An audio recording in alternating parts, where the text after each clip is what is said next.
নমস্কার বন্ধুরা, আমি সোলাঙ্কি আমার নীতিমূলক গল্পের আসর ও ভৌতিক গল্পের আসরে আমার ছোট ছোট ভাই বোন এবং আমার দাদা দিদিদের আরও একবার অনেক অনেক স্বাগত। যিনারা প্রতিদিনের শ্রোতা বন্ধু তাঁদের উদ্দেশ্যে তো অবশ্যই, আর যিনারা আজ নতুন আমার চ্যানেল ভিজিট করছেন তাঁদের উদ্দেশ্যেও থাকলো অসংখ্য ধন্যবাদ। আজকের গল্পটা শুনে যিনারা নতুন তাদের যদি ভালো লেগে থাকে তাহলে অবশ্যই আমার চ্যানেলটাকে সাবস্ক্রাইব করে আমার পাশে থাকবেন এবং চ্যানেলের অল নোটিফিকেশানটা অন করে দেবেন। তাহলে যখনই আমি যেইরূপ গল্প নিয়ে উপস্থিত হব সেগুলো আপনাদের ফোনে নোটিফিকেশান আকারে চলে যাবে। তো বন্ধুরা, কথা না বাড়িয়ে আজকে আমরা যে গল্পটা দেখতে চলেছি সে গল্পটার নাম হলো প্রকৃত বন্ধু।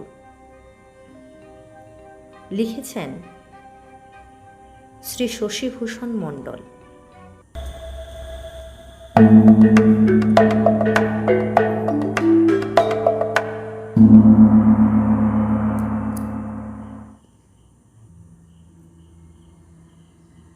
গাঁয়ের দুজন যুবক, প্রাণবন্ধু ও জগবন্ধু। নামের মিল দেখে মনে হয় দুই সহোদর, কিন্তু তা নয়। তবে তারা পরস্পর সহোদর ভাই না হলেও তাদের বন্ধুত্ব ছিল ভ্রাতৃত্বের চেয়েও ঢের বেশি গাঢ়।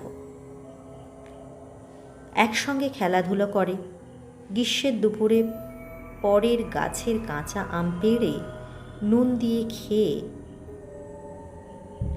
পাঠশালা পালিয়ে, পদ্মদিঘিতে শালুক তুলে, জ্যৈষ্ঠের ঝড়ে আম কুড়িয়ে,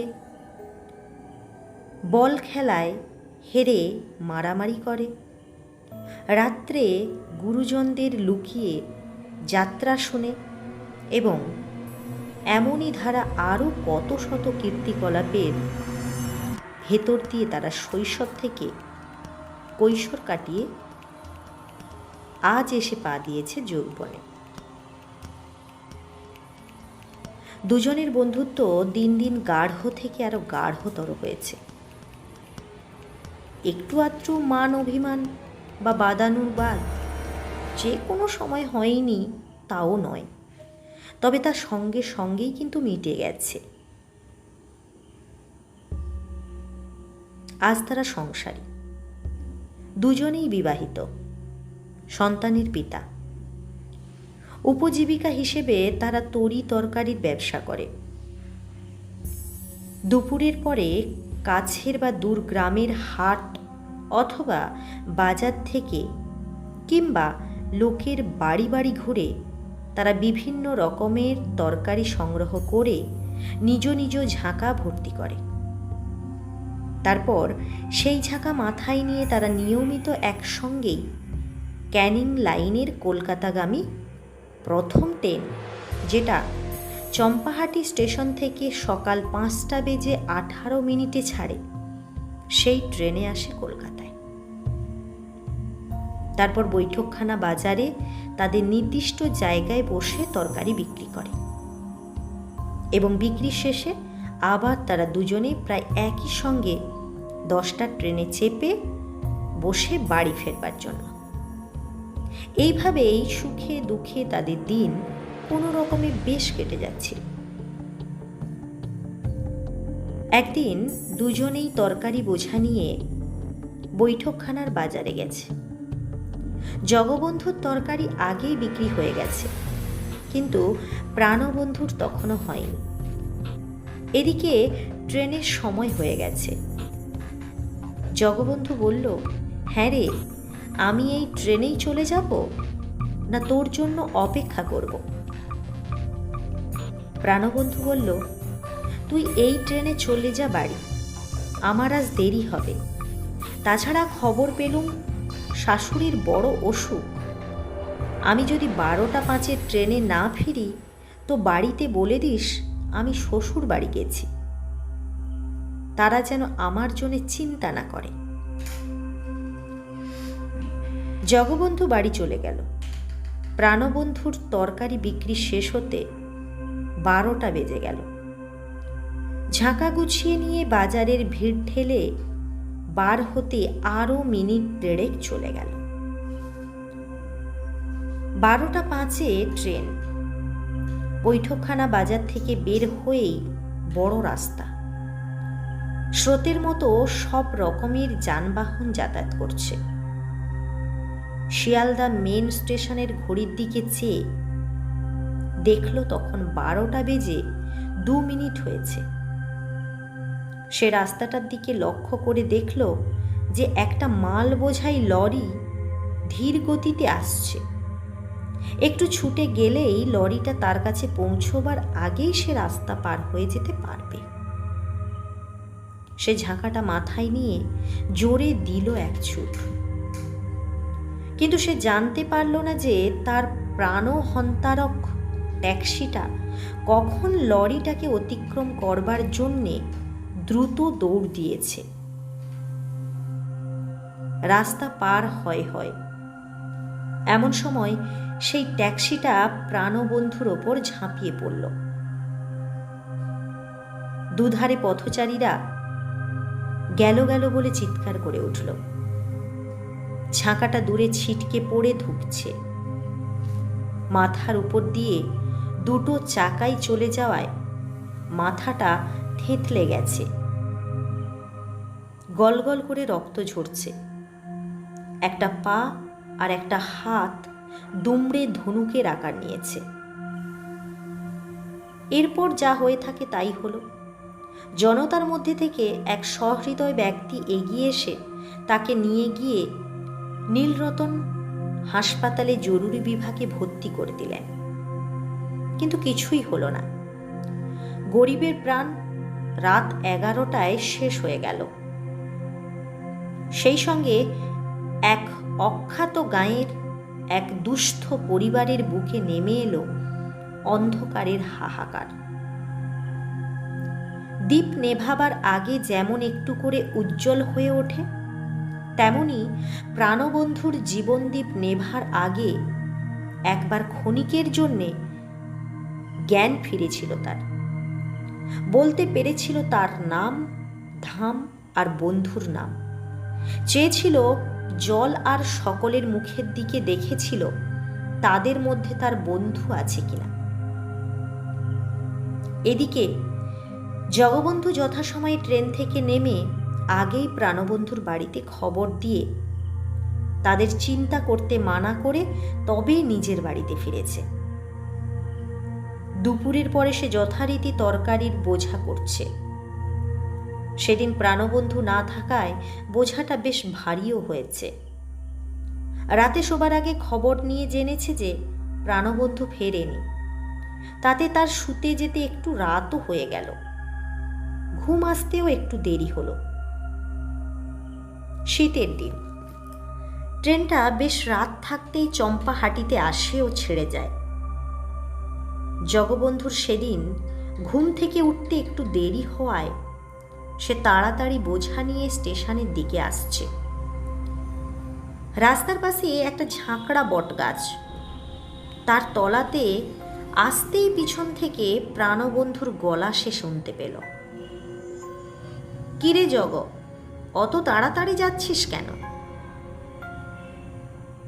কিরে, তুই কখন ফিরলি? বলল জগবন্ধু। আমি শেষ ট্রেনে রাত 11টায় ফিরেছি। তুই তাড়াতাড়ি যাসনি, এ ট্রেনে তোর যাওয়া হবে না, বিপদ আছে। আরে দূর, বিপদ আবার কিসের?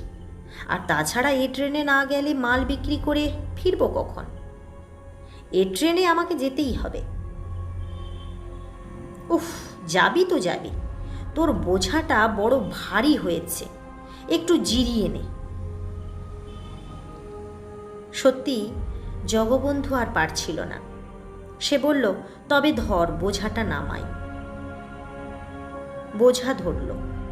জগবন্ধু বোঝা নামালো, কিন্তু সে কাউকেই দেখতে পেল না।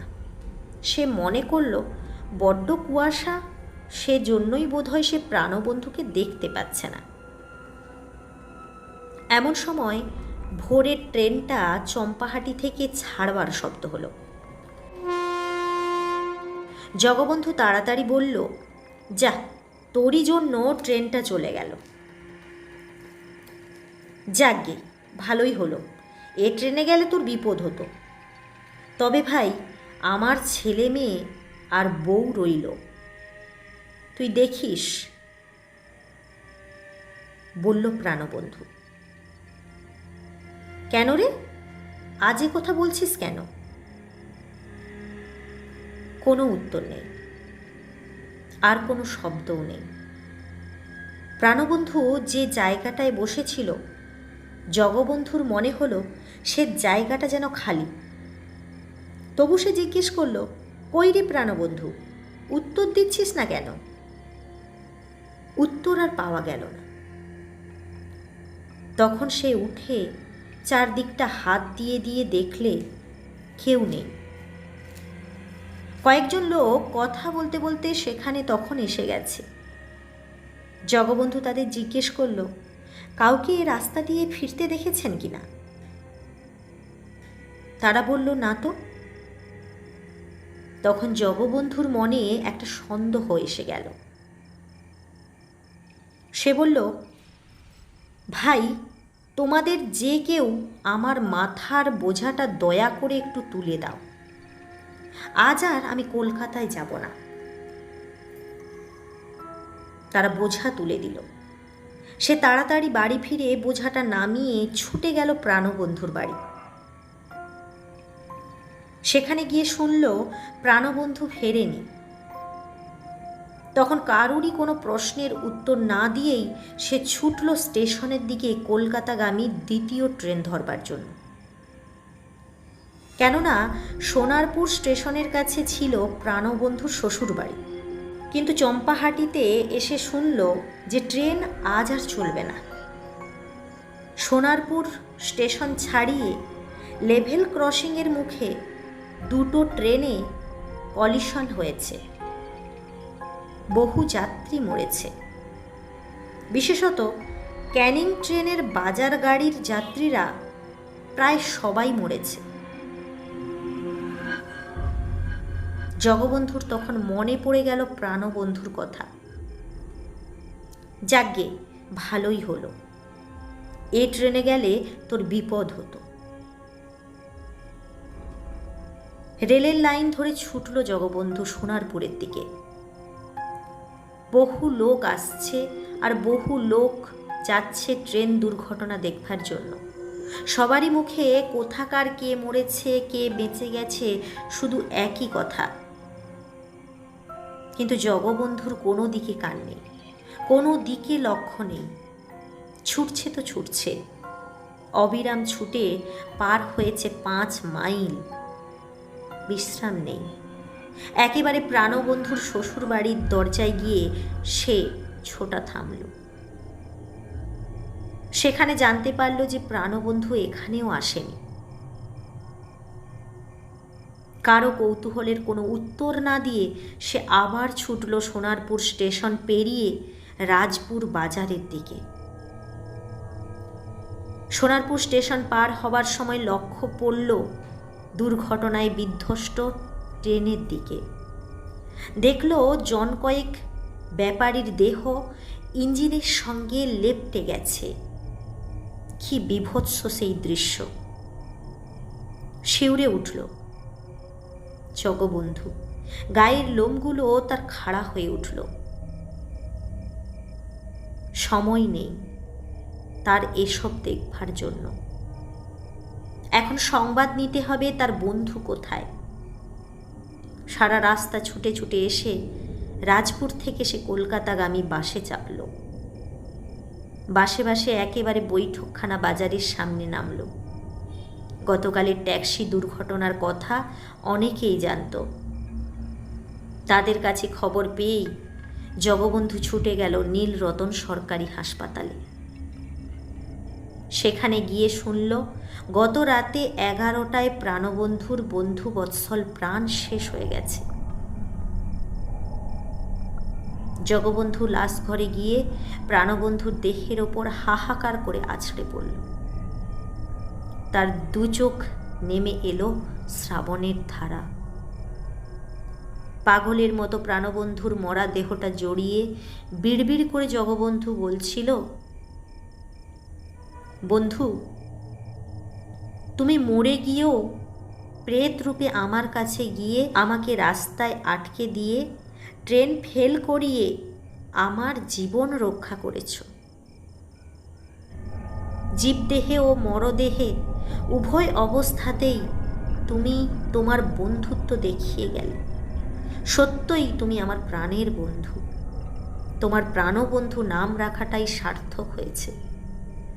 তবে তুমি যদি এখনো প্রেতরূপে আমার কাছাকাছি থাকো তো শুনে যাও, তোমার শেষ কথা আমি রাখবো। আমার ছেলে মেয়ে যদি একবেলা এক মুঠো খেতে পায় তো তোমার ছেলে মেয়েও খেতে পাবে। এ কথা কেউ না জানুক, কেউ না শুনুক, কিন্তু আমি বুঝতে পেরেছি এবং জানিও জগবন্ধু তার কথা আমরণ পালন করেছিল। তো বন্ধুরা, গল্পটা কেমন লাগলো অবশ্যই কমেন্ট করে জানাতে পারেন।